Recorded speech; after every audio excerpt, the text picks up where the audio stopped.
En América Latina y el Caribe, los accidentes son la causa de casi el 10% del total de muertes.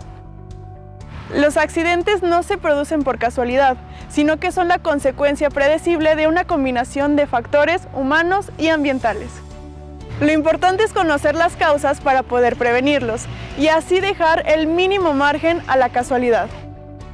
Hoy, en Cuidando mi Salud, prevención de accidentes en casa. ¡Comenzamos!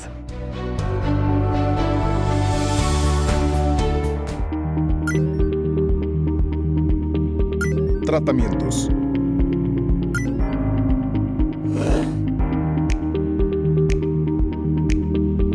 Testimonios.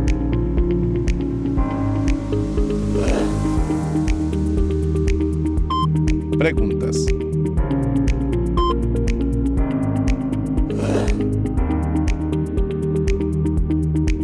Información.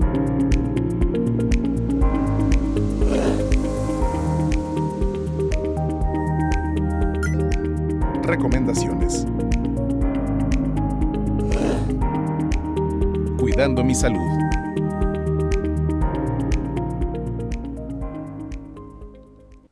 ¿Qué tal? ¿Cómo están? Bienvenidos, bienvenidas a un programa más de Cuidando mi Salud en este miércoles 16 de febrero del año 2022. Yo soy Jorge Eric Valencia García, como siempre agradeciendo el favor de su atención a este programa de televisión que estamos transmitiendo desde el campus central de la Universidad Autónoma de Aguascalientes. Y bueno, que seguimos festejando en este mes de febrero 10 años de este programa que bueno, ya pues ha sido muy interesante a lo largo de esta temporada, pues hacer todos estos programas para ustedes, informándoles sobre lo mejor que tenemos en la comunidad universitaria, que es su conocimiento sobre aspectos de salud. Y bueno, me da mucho gusto esta mañana saludar a nuestros invitados que estarán hablando sobre este tema de prevención de accidentes en casa. Saludo con mucho gusto a la maestra Miriam Carolina Huerta Perea. Ella es profesora investigadora del Departamento de Enfermería de nuestra máxima casa de estudios. ¿Qué tal, maestra? ¿Cómo está? Buen día. ¿Qué tal? Gracias por acompañarnos. También saludo al licenciado José Neftalí Puentes Vázquez, él es coordinador estatal de prevención de accidentes y atención prehospitalaria del Instituto de Servicios de Salud del Estado de Aguascalientes. ¿Qué tal, licenciado? ¿Cómo estás? Hola, buen día, gracias por la invitación. Al contrario, gracias por acompañarnos esta mañana y bueno, si nos pueden platicar un poco sobre su experiencia laboral para que el público conozca un poco sobre ustedes. Así que, si quiere, empezamos con usted, maestra. Ok, bueno, soy docente del Departamento de Enfermería, también actualmente, bueno, pues soy enfermera del ISSSTE. Perfecto, gracias. Bueno, en mi caso estuve también como docente durante al menos 15 años en el Departamento de Salud Pública aquí en la universidad. Soy egresado de la Universidad Autónoma de Aguascalientes y actualmente, y también desde hace aproximadamente 14 años, responsable del área de prevención de accidentes en la Secretaría de Salud. Perfecto, muchas gracias. Vamos a pasar a una pequeña cápsula que es sobre accidentes en el hogar.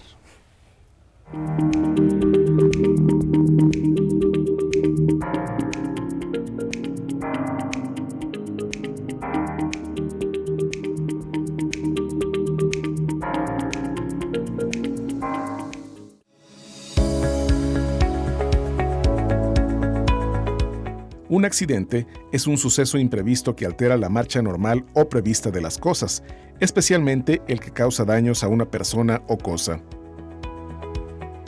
En un accidente intervienen tres elementos: la persona que sufre el accidente y que está condicionada por sus características personales como edad, sexo, enfermedades, discapacidades, carácter, estado de ánimo, etc.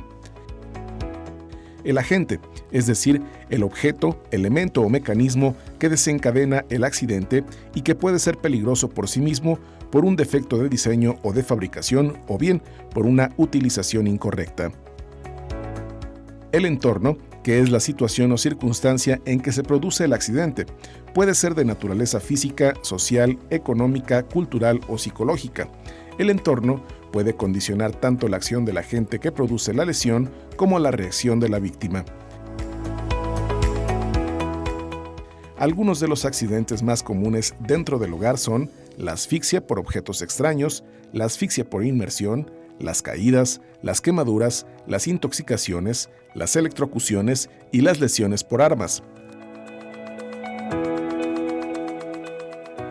Si logramos identificar las situaciones de riesgo, podemos prevenir los accidentes, eliminando sus causas y favoreciendo el bienestar de las personas.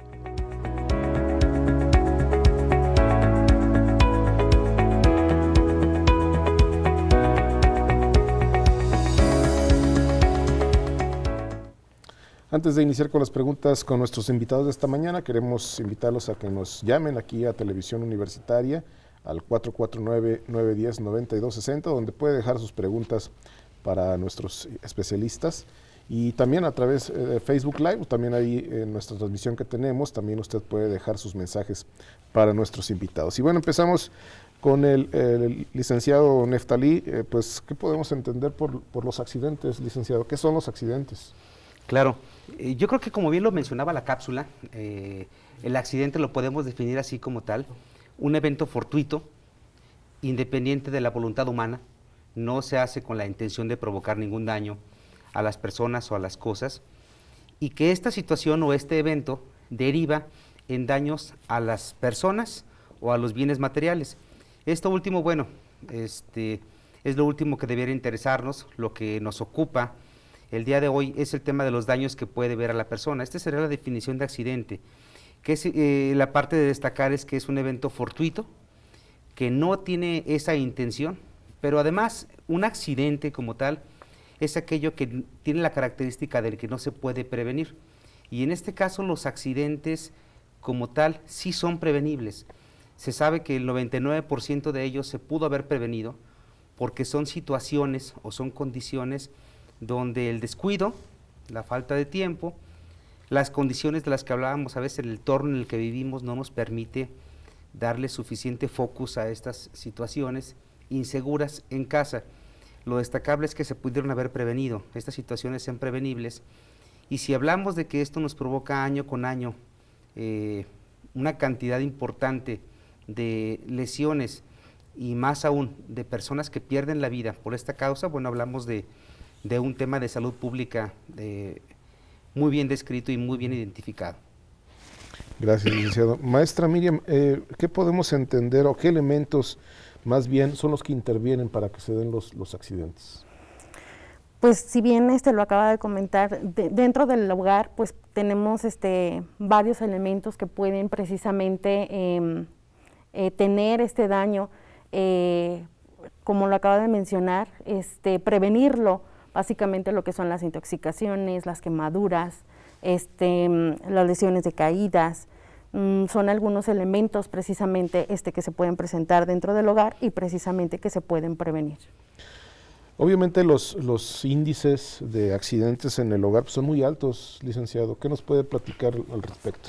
Sí, generalmente del 100% de las defunciones accidentales que se presentan en el estado y en el país en general, aproximadamente el 50% de estos eventos se refieren a accidentes en la vía pública, accidentes de tránsito terrestres. Pero el otro 50% de accidentes fatales o con un resultado fatal se presentan, lo que marcábamos hace un momento, en la vía pública, en centros laborales, en centros sociales, en centros escolares, pero en el hogar es donde se presentan la mayor cantidad de accidentes y vamos más allá de incidentes, porque aquí el tema es que los incidentes, o la diferencia está en que el accidente es cuando ocurre el daño, el incidente se refiere a aquella situación que en condiciones ligeramente distintas hubiese terminado en un daño a la persona o a las cosas.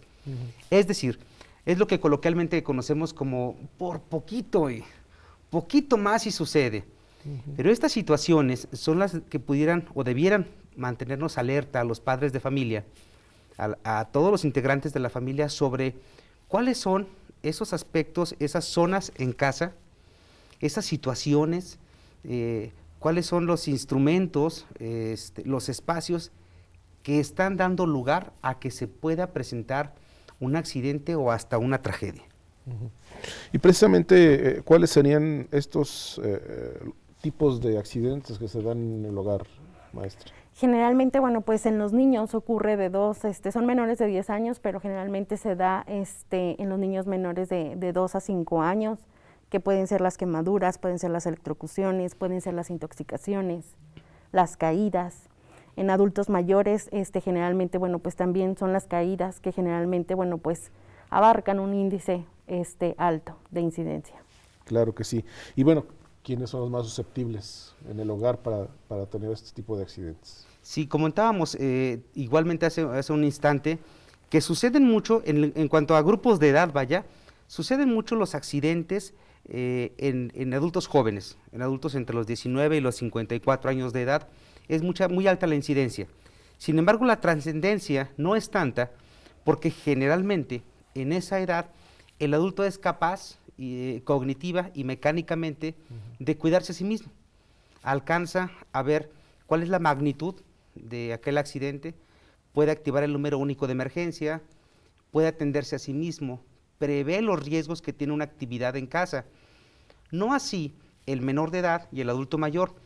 En estos grupos de edad sucede el accidente y la trascendencia es mucho mayor, porque bueno, lo que pudiera ser derramar un líquido hirviendo, por ejemplo, en casa, un adulto mayor ya no tiene la habilidad completa para retirarse y evitar un daño mayor, el adulto joven sí, y el menor de edad quizá tiene la habilidad para retirarse, sin embargo, cognitivamente, todavía no comprende cuál será el alcance que puede llegar a tener el que se dañe o el que se derrame ello sobre su cuerpo, vaya.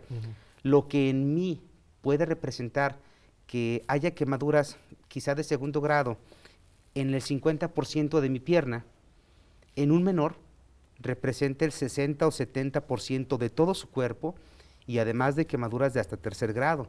Entonces, bueno, es por ello que la magnitud de las lesiones es mayor en los extremos de la vida, con los menores de edad, los niños y los adultos mayores. Claro. ¿Cuáles serían las principales causas de caídas en el hogar, maestra? Generalmente, bueno, pues si son pequeños, el hecho precisamente que estén en una escalera, que tengan algunos objetos tirados, que se peguen y se resbalen en su cabecita. También en lo que son los adultos mayores, precisamente el que haya derramado algún líquido o algo, que no usen el calzado correspondiente, precisamente para que lleguen a evitar. En los baños también es donde se llegan a dar precisamente estas caídas, porque no tienen quizás a lo mejor algún barandal o algo donde se puedan sostener, y generalmente, bueno, pues ocurre estas caídas como tal. Y bueno, las consecuencias sobre las caídas pues pueden llegar a ser fatales. Así es, sí, una caída incluso de propia altura. No hablamos necesariamente de las escaleras, ¿no?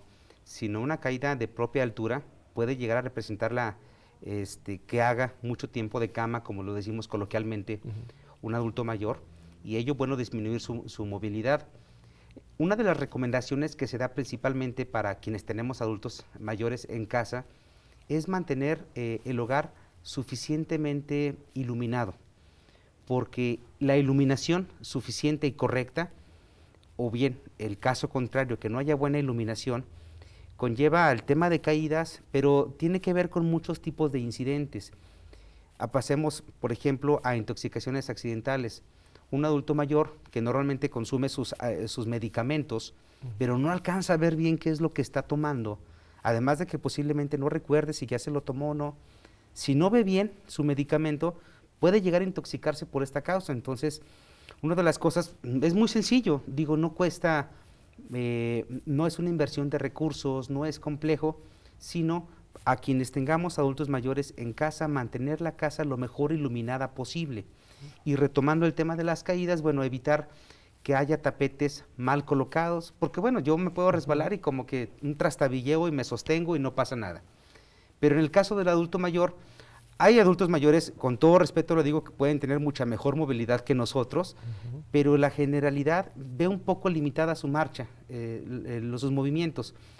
Y más aún, si encontramos algún mueble que tenga esquinas muy puntiagudas, bueno, sobre esa caída, sobre ese mueble, se pueden generar situaciones que agraven esa condición. Ahí se recomienda los muebles preferentemente que tengan bordes redondeados, hay materiales de silicón que se pueden ubicar en los sitios que mayormente ubicamos que hay ese riesgo, o bien que ya sucedió alguna vez una caída, que no pasó a mayores, pero que existe el riesgo de que vuelva a suceder. Bueno, pues tratar de protegerlos, ¿no? Claro. Muy bien, pues interesantes estas recomendaciones que nos hace el licenciado. Nosotros vamos a hacer una pequeña pausa, pero regresamos más de Cuidando mi Salud. Según datos de la Organización Mundial de la Salud, el 80% de los accidentes se producen dentro del hogar. Piensa que tu lugar de residencia es el espacio en el que mayor tiempo pasas junto con tu familia. Por lo mismo, las posibilidades de que ocurra un accidente son mayores.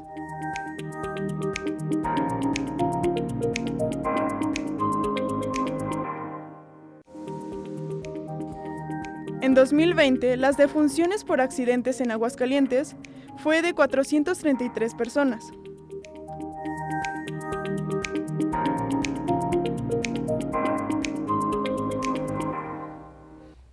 Vamos a continuar con un sondeo que tenemos para ustedes, precisamente también sobre los accidentes en el hogar.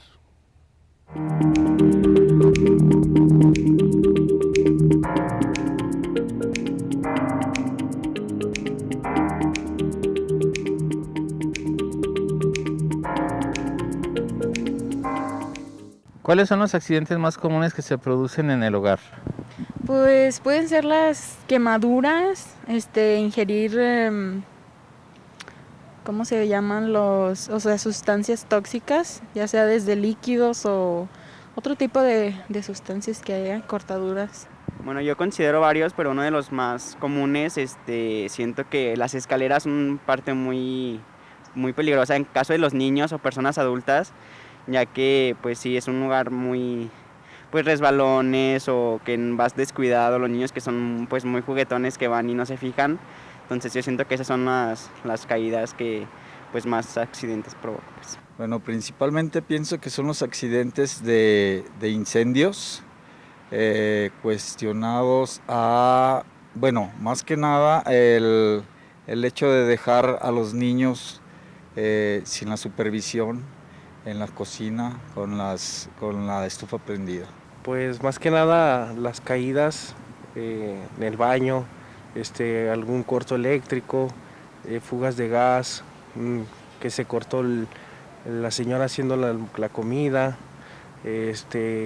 los niños que agarran a veces productos de limpieza o químicos así que se usan en el uso diario del hogar. ¿Cuáles son las causas de estos accidentes? Pues creo que, por ejemplo, ingerir de estos tóxicos, creo que puede ser por falta de organización en el hogar, de que no se lleva un orden de cuidado también. Por ejemplo, si tienes niños, tienes que saber que no tienes que dejar cosas a su alcance y organizar con etiquetas más que nada, ¿no? Las quemaduras, pues desde la plancha, dejarla enchufada en la cocina, estar distraído, eso pasa generalmente. Bueno, como ya lo dije, pues los niños que son muy juguetones, descuidados, que no se fijan o que hay juguetes ahí mismo en los escalones, se pueden resbalar, y también las personas adultas que pues ya por el mismo de que ya sus articulaciones no funcionan correctamente, pues pueden llegar a caerse. Yo creo que precisamente la omisión de tener la atención a los niños, dejarlos solos o desde un principio no enseñarles que son cosas que pueden causar riesgos. Si procurábamos tener la precaución de que no manipularan estufas ni cosas que puedan ser flamables, pero sin embargo, si desde niños les enseñamos a cómo hacerlo, si lo van a hacer en cierto momento, creo que también se podrían evitar muchísimos riesgos. Pues la falta de precaución, tanto como a los niños menores, de no tener bien etiquetados los productos, pues no tener cuidado con las instalaciones eléctricas, de no darles el mantenimiento adecuado, tanto como lo eléctrico como las tuberías de gas. Y en todo caso, pues ¿cómo le podríamos hacer para prevenir este tipo de accidentes? Pues siendo más cuidadosos, ¿no? O sea, de que, por ejemplo, la plancha, recoger la plancha, desenchufarla, cuando estemos cocinando, pues centrarnos en lo que estamos haciendo, y pues sí, igual tener una organización en el hogar para que no sucedan estos tipos de accidentes. Pues igual pues platicar con los niños en caso de que sean con niños, de que pues sean un poco más responsables, de que cuiden su salud, de que no jueguen en la parte de las escaleras. Las personas adultas pues tratar de tener todo abajo, de que no tengan necesidad de subir, que tengan su recámara abajo, todas las cosas que necesiten abajo para que pues no tengan necesidad de subir y pues ocasionar accidentes. Yo creo que precisamente con la información que se le tiene que dar a los niños, información y también ser precavidos en cuanto a tener todas nuestras instalaciones en buenas condiciones, porque muchas veces omitimos un detallito y por ahí hay una fuguita en la estufa y la dejamos, después lo hacemos y llega el momento inevitable. Entonces yo creo que la precaución y la información. Tener la precaución de darle el uso adecuado a las cosas, y estar más informado sobre el cuidado de las cosas que ya le he dicho. Muy bien, pues ahí la opinión de los universitarios sobre este tema. Y bueno, en este bloque vamos a abordar dos temas interesantes respecto a las quemaduras y a la asfixia. Primeramente, maestra, pues que nos pudiera comentar un poco sobre las quemaduras. ¿Qué tipo de quemaduras hay? ¿Qué son las quemaduras para empezar, ¿no? Aquí precisamente, bueno, pues es una lesión que se llega a dar por diversos factores o medios.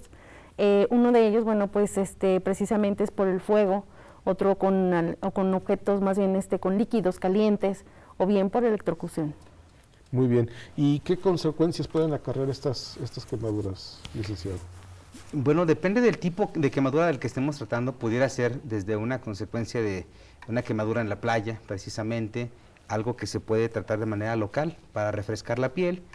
Si bien las quemaduras de primer grado o tipo 1 son las más sencillas y son poco trascendentes, sí conforme va aumentando el grado de lesión puede ser la trascendencia mayor. Aquí la manera más fácil de identificarlas es cuando ya hay una ampollita, como la conocemos, ya hablamos de una quemadura de segundo grado que se puede llegar a infectar. Entonces, en casa luego mamá o la abuela o papá dice, ¿reventamos la ampollita? No hay necesidad de reventar nada, solo se va a absorber ese líquido. Si se revienta también no es algo muy delicado. Tratar de mantener limpia la zona, tratar, dependiendo de cuál haya sido el agente causal de esta quemadura, la recomendación sería retirar el agente que causó esta quemadura. Es importante mantener el sitio de la quemadura limpio, hidratado, si se puede poner algún trapo bien limpio con agua, y si no, mejor dejarlo así, porque luego lo que hacemos es ponerle ahí a la zona de la quemadura mayonesa o mostaza o cualquier cantidad de cosas que luego improvisamos, que si bien nos puede ayudar a quitar el dolor en ese instante, cuando haya necesidad de que lo revise el área médica, algún profesional de la salud, va a haber necesidad de limpiarlo, de debridar esa zona, y va a ser muchísimo más doloroso. Entonces ahí la indicación sería esta. Amén de las indicaciones que luego dan en zonas rurales, que hemos enterado de que hay quien dice, si lo lambe un perrito es mejor, si con orines de una vaca se puede hacer. Y esto, pues obviamente, serían situaciones muy antigénicas que pueden complicar una lesión que pudiera ser sencilla, ¿no? Ya las lesiones de tercer grado se sabe que son las menos dolorosas, pero son las que tienen más trascendencia, porque en el tercer grado ya hubo una lesión del tejido nervioso, y a lo mejor vemos a la persona con una lesión muy grave que dice, pero casi no me duele, cuando estamos viendo nosotros que incluso se puede llegar a ver el hueso, por ejemplo, ya se ve el músculo, la persona ya no manifiesta dolor porque se dañaron sus terminaciones nerviosas. Claro. Abundando más sobre lo que trata el licenciado, maestra, todavía hay muchas creencias al respecto, ¿no? De que se pongan mayonesa o de que se pongan pasta de dientes. Sí es. Y eso complica el trabajo, principalmente ustedes, las enfermeras, que son las que hacen las curaciones, ¿sí?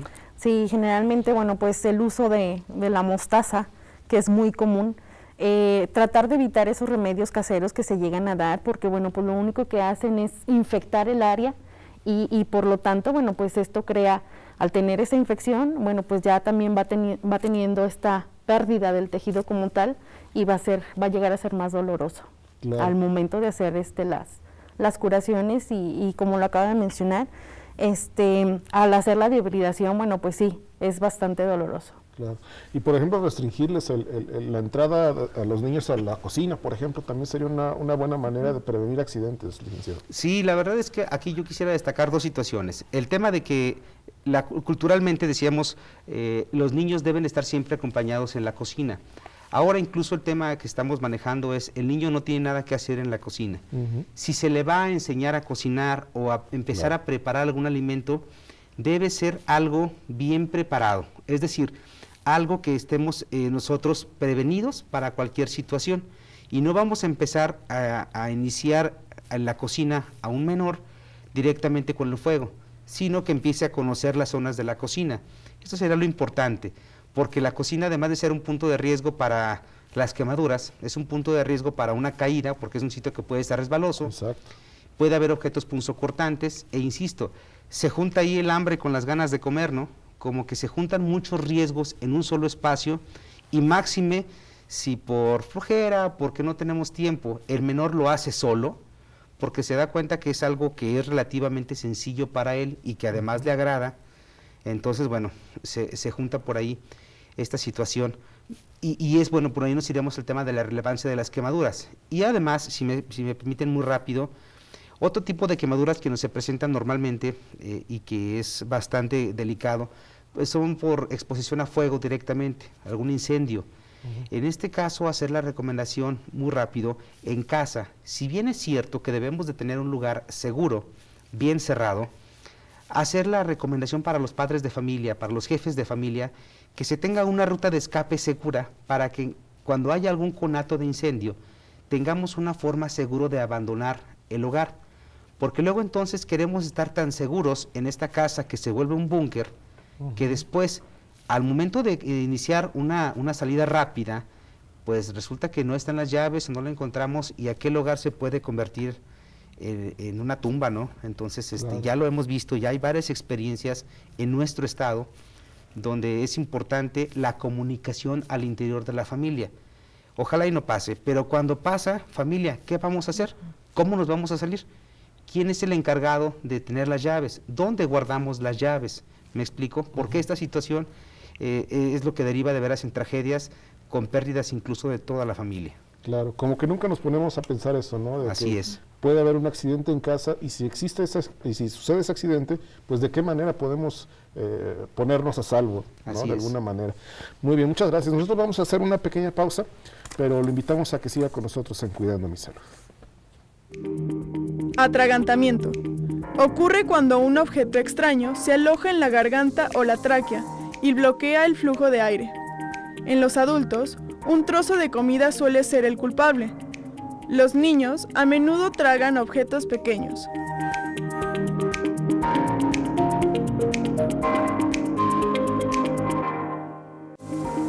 Intoxicación. Puede ocurrir cuando usted inhala, traga o toca algo que lo enferma. Algunos tóxicos pueden causar la muerte.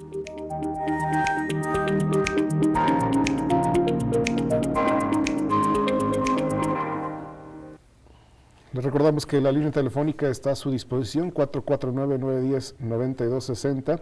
Es el teléfono que tenemos aquí en Televisión Universitaria. Y bueno, puede hacerle usted preguntas a nuestros invitados, algún comentario, alguna felicitación también por estos 10 años que estamos celebrando aquí en Cuidando Mi Salud. Damos ahora un testimonio de un terapeuta de la Clínica de Rehabilitación de esta casa de estudios.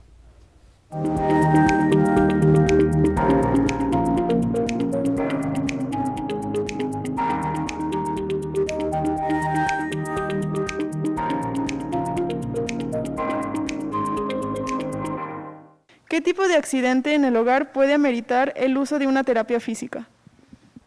Realmente, pues muchos tipos de accidentes. Los más frecuentes realmente, lo primero que se me ocurre, caídas. O sea, muchas caídas en casa, más que nada adultos mayores, por ejemplo, las clásicas fracturas o luxación, todo eso pues se atiende muchísimo aquí. Incluso otro tipo de accidentes quemados como tal, o traumas, o sea, no sé, cortes, no sé, se cae un vaso, se rompe, se corta y necesita rehabilitación de la mano como tal. mucho de eso, o sea, realmente. ¿Qué tipo de terapias se utilizan en las personas que han tenido un accidente en el hogar? Depende realmente el tipo de accidente, es lo que se emplea aquí. O sea, por ejemplo, una fractura se suele utilizar electroterapia, se suele utilizar termoterapia, y mucho lo que sí siempre casi se usa es el ejercicio terapéutico. En la mayoría es ejercicio terapéutico, la verdad de las cosas, pero sí, o sea, depende mucho de la patología, incluso terapias manuales y demás. Y bueno, en el bloque anterior quedamos que íbamos a hablar un poco sobre la asfixia, pero nos quedamos en las quemaduras. Ahora sí vamos a la asfixia totalmente. ¿Qué es la asfixia y qué tipos de asfixia hay, licenciado? Sí, bueno, en el tema de asfixias, se puede dar asfixias porque se bloquea la vía aérea por algún motivo, por algún cuerpo extraño, que es lo que normalmente sucede, o bien porque se bloquea en el caso de los menores, los bebés que están en su casa, en su cuna, en su cama. También es algo que lamentablemente es frecuente, la famosa muerte de cuna. El peso de la ropa de la cama es muy grande para el bebé y no le permite expandir su tórax, es decir, no puede respirar. Entonces, en este caso no se bloqueó la vía aérea, sino que se bloqueó la función mecánica de la respiración. Igualmente, y obvio, 100% prevenible. Cuando hablamos de las asfixias por atragantamiento, hablamos del bolo alimenticio, en el caso de los menores. Bueno, es algo muy frecuente, perdón, en todos los grupos de edad. En el caso del adulto mayor, cuando la deglución ya no es la misma, también, se recomienda tener mucho cuidado con el tipo de alimento que estamos ingiriendo, que sea acorde al grupo de edad, porque el atragantamiento con el bolo alimenticio es algo bastante frecuente. En este sentido, para prevenir este tipo de eventos en los menores de edad, hay una recomendación muy básica y universalmente conocida, que luego yo veía en la cápsula y quiero retomarlo. En la cápsula se entrevista a las personas, a los universitarios, y todos ellos conocen cuáles son las causas más frecuentes y cuáles son las medidas preventivas. Y es que el ser humano somos así, como que obviamos las cosas más sencillas y sin embargo siguen sucediendo. En este caso retomo los atragantamientos. Se sabe que todo objeto que pase por el hueco de un tubo de papel higiénico, este tubo de cartón que queda cuando se acaba el papel higiénico, todo objeto que pase a través de ello representa un peligro si se lo lleva a la cavidad oral el menor. Entonces es una recomendación básica para quien nos esté sintonizando en este momento, quien lo pueda hacer en casa. Todos los juguetes que tiene el menor, o bien a veces no son juguetes, sino que son objetos que tiene cercanos, adornos, que pasen por esta luz o a través de este tubo de cartón, representan un peligro para el menor. Pueden llegar a bloquear la vía aérea. Dependiendo del objeto que está bloqueando la vía aérea, puede ser una obstrucción total o parcial. Las obstrucciones totales, obviamente, bueno, su nombre lo dice, requieren un tiempo de atención mucho más rápido, más corto el tiempo de atención. Las obstrucciones parciales, si bien también son una emergencia médica, nos dan un poco más de tiempo para actuar. Ambas situaciones son de riesgo y son, como les decía, 100% prevenibles. Claro que sí. Y bueno, ¿cuáles serían otras consecuencias de asfixia, maestra? El alimento, como bien lo mencionaban, sí, si son niños menores de edad, no sé, de 2 años, sí tratar de evitar comprar esos juguetes pequeños, que si bien, bueno, a lo mejor son muy llamativos para ellos, pero representan un grave peligro, ¿sí? Hay veces que también el hecho de que se lleven, no sé, a la boca algunos alimentos que también representan peligro para estos pequeños como tal. Y hay técnicas, obviamente, para poder ayudar a las personas que tienen alguna asfixia de este tipo. Así es, se puede, hay maniobras para ayudar a desobstruir la vía aérea de manera mecánica, la famosa maniobra de Heimlich, que bueno, no les podemos explicar en este momento, pero se invita a la madre de familia, a los jefes de familia, pues, que acudan a capacitarse. Hay esta técnica, la otra, bueno, se hacen maniobras de ventilación mecánica. Sí aclarar que cuando se pueda extraer el objeto, cuando sea sencillo, cuando vemos el objeto que está bloqueando la vía aérea y podemos hacerlo, pues está indicado. Sin embargo, a veces en ese afán de sacar el objeto, incurrimos en que incluso lo metemos más, vaya, se introduce más el objeto, porque nuestras manos, nuestro dedo pequeño, en el caso de un menor de edad, aunque sea nuestro dedo más pequeño, representa prácticamente todo el orificio de la cavidad oral, porque es muy pequeña, es poquita. Entonces hay que pensar bien las cosas antes de hacerlo. La principal recomendación, porque creo que todos hemos vivido una situación de esta naturaleza, es conservar la calma. Alguien tiene que conservar la calma en esa situación, porque luego apremian los segundos ahí y alguien está llorando, otra persona está desesperada, alguien se desmaya, la persona no puede toser. De hecho, esa es la principal recomendación, mantener la calma e invitar a la persona que en ese momento requiere ayuda, que si puede toser, lo haga. Esa sería la principal recomendación. Si puede, que tosa. Ese tema de pajarito o maniobras en la espalda están contraindicadas, porque ello es una contraindicación y generalmente es lo que hacemos, ¿no? Vamos a ayudarle a respirar y vamos a dar una serie de palmadas en la espalda para alentar a la persona que tosa, pero este movimiento ya está contraindicado porque se sabe que puede ser contraproducente en el caso de que el objeto se vaya a mayor profundidad todavía. Claro que sí. Muy bien, ahora pasando a la electrocución dentro de casa, pues, ¿cómo se pueden electrocutar en casa las personas? Generalmente, bueno, pues es muy común hoy en día que dejemos los cargadores precisamente conectados. Entonces, bueno, si tenemos menores de edad, tratar de evitar eso porque en menores, bueno, pues empiezan a caminar, a gatear, todos se llegan a introducir a la boca. Tratar de evitar quitar esos cargadores como tal, poner los protectores precisamente o las clavijas de seguridad. Entonces sí es tratar, bueno, pues de evitar eso. En algunas ocasiones cuando empiezan a comer, hay veces que hasta el mismo tenedor van y lo introducen precisamente a una corriente eléctrica. Entonces, bueno, pues sí se puede llegar a prevenir esto. Claro. Y ahora también es muy común que en un enchufe haya miles de aparatos conectados también, licenciado, y eso también es peligroso, ¿no?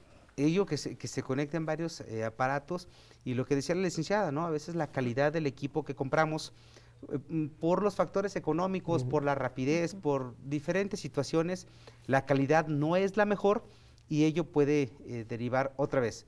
Si no es la electrocución, puede ser un incendio o un conato de incendio. Exacto. Porque generamos un cortocircuito. Y peor aún, si esto lo tenemos al alcance del menor, recordemos que los menores que están empezando a gatear están prácticamente buscando los peligros que haya. Si no hay un peligro, el menor lo va a encontrar. Si ocultamos este peligro, lo encuentra, o bien él crea ese riesgo. Entonces, creo que es el tema de supervisión de nosotros. Obviamente no es responsabilidad del menor, sino del adulto, quien estamos a cargo de aquel menor, estarlo revisando permanentemente, porque en un instante bastan 5 segundos para que un menor se ponga en riesgo a sí mismo, incluso en el hogar, incluso en un sitio en el que para nosotros no existe ese riesgo. Él lo busca, lo encuentra o lo crea. Claro. Y bueno, las consecuencias de una electrocución pues son considerables, maestra. Claro, incluso, bueno, pues también precisamente se pueden llegar a dar las quemaduras precisamente por este tipo de electrocución. Muy bien. Y bueno, en cuanto a las intoxicaciones, también un tema importante dentro del hogar, con muchísimas sustancias que hay en el hogar. Así es. Bueno, referente a las intoxicaciones, creo que pudiera ser bien puntual. Las recomendaciones que damos como Secretaría de Salud van en función de evitar guardar cualquier tipo de líquido que sea tóxico, solvente o productos de limpieza, plaguicidas, cualquier tipo de material, en un envase que no sea el apropiado. Peor aún, digo, ya es una práctica que está afortunadamente cada vez en descenso, el utilizar envases de refrescos para guardar estos productos, porque bueno, tienen todas las condiciones, incluso la gasolina, por ejemplo, se sabe ahora que es un producto aromático, que es lejanamente desagradable, es agradable el olor de la gasolina incluso, pero cuando hablamos de los productos de limpieza, tienen un color y un olor que invita al menor a ingerirlo, y peor aún, si está en un envase de refresco, entonces ahí buscamos que no se utilice estos envases, que se utilicen envases que tengan tapa de seguridad, que estén bien tapados y rotulados. Incluso hablábamos de indicaciones que son universalmente conocidas, rotulados con la calaverita de peligro y obviamente enseñarle al menor qué significa esto.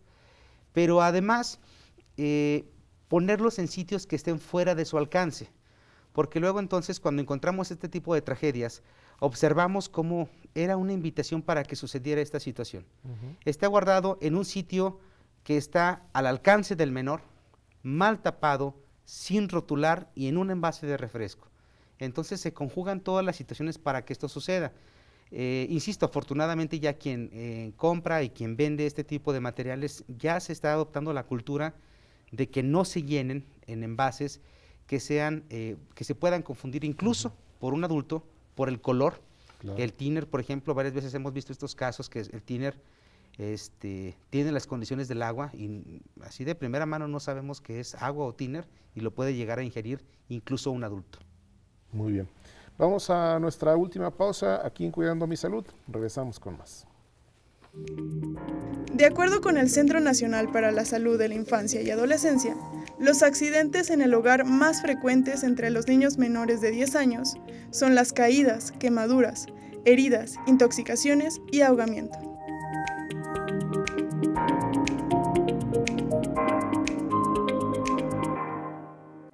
Los adultos mayores son más propensos a sufrir accidentes. Las caídas son uno de los percances más comunes, pues en la mayoría de los casos, la debilidad muscular, la disminución de la visión o el uso de aparatos de apoyo como bastones o andaderas son factores de riesgo para este sector de la población.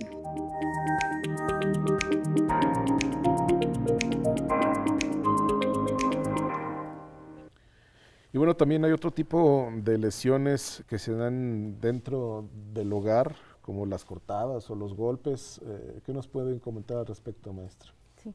Si bien, bueno, pues todo abunda en lo que es menores de edad y adultos mayores. Generalmente, bueno, pues sí evitar tener este tipo de objetos punzocortantes para los niños. Si están precisamente en el área de la cocina, bueno, pues estar bajo supervisión de un adulto. Tratar de evitar precisamente que algunos muebles lleguen a tener algunos, generalmente, bueno, pues los filos también con alguna caída o algo se llegan a pegar en los filos de algunos muebles como tal, y bueno, pues sí, tratar de evitar tener estos filos o igual poner algún tipo de protector. Claro. ¿Qué otro tipo de accidentes de este tipo se pueden dar? Bueno, el tema de caídas, sobre todo bueno, los golpes que se pueden llegar a generar o las cortadas, se pueden presentar con los objetos punzocortantes en la cocina, cuando se da un tipo de caída o algún golpe, un accidente pues en el baño, por ejemplo.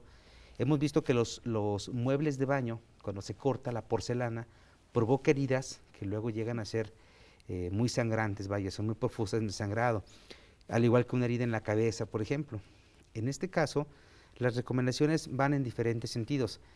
Primero, si observamos que hubo una caída o que hubo un golpe contuso y la persona perdió el conocimiento, así haya sido por unos instantes, después de 2 o 3 segundos se recobró y bueno, aparentemente está bien, es recomendable que la persona acuda a recibir atención médica definitiva para descartar cualquier situación que esté oculta. Más aún en los menores de edad cuando todavía no pueden hablar bien, porque se puede ocultar una situación ahí bastante delicada. Como adultos podemos decir es que todavía me duele, es que estoy mareado, es que siento náuseas, pero el menor no. Entonces es importante que pongamos mucha atención con esto. En el caso de las heridas también, cuando están sangrando, hay varias técnicas para evitar el sangrado, para parar esta hemorragia. Lo que sí no se recomienda, nuevamente retomamos las situaciones como recomienda la abuela o la suegra, por ahí la mamá, que le pongan una telaraña. Esta práctica es muy común. Con una telaraña se para el sangrado. Pues en realidad no hay nada de evidencia al respecto y lo que sí hay es que generalmente pues esta telaraña no la tenemos como que preparada y limpia para esto. Es una situación que está muy antihigiénica, ¿no? Entonces por ahí pudiera ser este tema y bueno, si me permiten y hay tiempo, igualmente hacer la recomendación. Hay ocasiones en que el golpe y la caída combinados fueron en ciertas condiciones en que hay un objeto empalado, es decir, se enterró un vidrio, un palo, un metal por ahí, algo que estaba en casa y que producto de esta caída se quedó el objeto ahí empalado. Es importante conservar la calma, básicamente, pero además no retirar el objeto. Si se puede llevar a la persona a recibir la atención médica o bien esperar los servicios de emergencias, está bien, pero nunca retirar el objeto, porque esto puede agravar la condición de la persona y generar que la hemorragia se vuelva más activa y bueno, pues el tiempo que se tiene para la atención se acorte muchísimo más, ¿no? Son algún tipo de recomendaciones que se dan porque ciertamente lo que hablábamos fuera del aire, en ocasiones suceden estos eventos en casa y los atendemos de forma económica, los atendemos en casa, decimos, bueno, ya no pasó nada, pero en ese no pasó nada puede estársenos yendo algún detalle importante. Claro. De ahí la importancia de que algún miembro de la familia esté capacitado, tenga un curso mínimo de primeros auxilios para, pues obviamente para poder solventar todo esto, ¿no? Así es. En el curso de primeros auxilios, maestra, generalmente se nos muestra qué hacer en caso de una emergencia, pero también, debo de señalarlo, también se muestra qué cosas no hacer, porque en el tema de la buena voluntad, de voy a auxiliar a alguien, si no tengo la destreza Exacto. para manejar una emergencia donde hubo una electrocución y todavía está el riesgo, o bien donde hubo una caída y la persona se cayó y veo que su brazo tiene una extensión medio extraña, está el codo por enfrente, el dedo está raro y yo no sé movilizarlo, puedo agravar esta condición. Entonces, para eso son los cursos de primeros auxilios precisamente, porque los primeros auxilios inician, incluso si no me atrevo a manejar al paciente, a moverlo, inician activando el servicio único de emergencias, el 911. Eso ya son primeros auxilios y no es necesario porque habrá quien me diga, es que yo con la sangre me desmayo, yo no aguanto. No te preocupes, puedes dar primeros auxilios sencillamente activando el servicio de emergencia y dando toda la información que tengas en ese momento a tu alcance para que la ambulancia se prepare, para que el hospital incluso tenga suficiente información de qué es lo que pasa con tu familiar, con el paciente y se le atiende de una manera más oportuna. Y bueno, de manera general y a pesar de todos esto que comentábamos sobre los cursos de primeros auxilios, desde el hogar, ¿qué se puede hacer, maestra? ¿Qué primeros auxilios sí podemos dar? Ya nos decía el 911, pero ¿qué primeros auxilios podemos dar nosotros como familiares a alguna persona que haya sufrido algún accidente? Si no tenemos precisamente las condiciones o no nos atrevemos precisamente, no tenemos los conocimientos necesarios para hacer algo por nuestro familiar, sí, sobre todo, como ya lo habían mencionado, mantener la calma, porque, o sea, se empiezan a desesperar y quieren la atención inmediata y pues no, o sea, sí mantener la calma, estar tranquilos, estar con el familiar, ver precisamente qué es lo que está ocurriendo y posteriormente, bueno, pues activar precisamente los servicios de emergencia. ¿Cuál sería el protocolo que se debe seguir precisamente para un accidente? Bien, toda vez que se debe de evaluar la situación, primero conserva la calma, segundo evalúa la situación para que tenga suficiente información al activar el servicio único de emergencia, es decir, número de lesionados, cuál es la causa de la emergencia y sobre todo ver qué es lo que se puede requerir. Sería lo primordial. Ahora bien, cuando se llama al número de emergencias, tener el dato de manera importante sobre el sitio en el que te encuentras. Si no conoces el sitio, permite que haga la llamada a alguien que sepa cómo llegar. En este caso estamos en la Universidad Autónoma de Aguascalientes, pero es muy amplio. ¿Cuál es el sitio más cercano, no? Además de conservar la calma, la indicación que se les da a las personas es, sea usted el último en colgar. Porque luego con esa premura, con ese susto que tenemos, gritamos, rápido, necesito una ambulancia, y colgamos. Y es una emergencia real, sí, no era una broma. Sin embargo, ¿a dónde mandamos la ambulancia? Es importante que haya alguien que pueda tomar decisiones y que ubique bien el sitio en el que te encuentras para que luego no suceda, ¿no? Todo el mundo está esperando la ambulancia, vemos que pasa cerca, la escuchamos, pero no llega al sitio. ¿Por qué? Porque no se le dio la ubicación de una forma más directa. Claro. Y bueno, como siempre, hacer un llamado a la población para utilizar estos números con responsabilidad. Efectivamente, porque hay veces que los utilizamos precisamente como juego, o hay veces que también no se le da el seguimiento precisamente que se le debe de dar. Claro. Aparte del 911, ¿hay algún otro teléfono donde puedan comunicarse las personas que tienen algún accidente? Ya es el número único, ahí se concentran todas las dependencias de seguridad pública, bomberos y emergencias en el estado, 911, así es como se les debe enseñar incluso a los menores. Un menor que no sabe contar o no sabe leer o está iniciando con esto va a decir, ay, yo no sé cuál es el 911, pero sí sé cuál es el 911. Es una forma muy básica, muy didáctica de poder transmitírselo al menor de edad. Muy bien, pues yo quiero agradecer mucho a la maestra Miriam Carolina Huerta Perea, profesora investigadora del Departamento de Enfermería de esta Casa de Estudios, el que nos haya acompañado esta mañana en Cuidando mi Salud. Muchas gracias. Muchas gracias. Maestra, también al licenciado José Neftalí Puentes Vázquez, coordinador estatal de prevención de accidentes y atención prehospitalaria del ICEA. Muchas gracias, licenciado. Estoy para servirles, gracias por la invitación. Gracias a ustedes también que nos acompañaron a lo largo de esta hora. Yo soy Jorge Valencia, lo esperamos el próximo miércoles en un programa más de Cuidando mi Salud.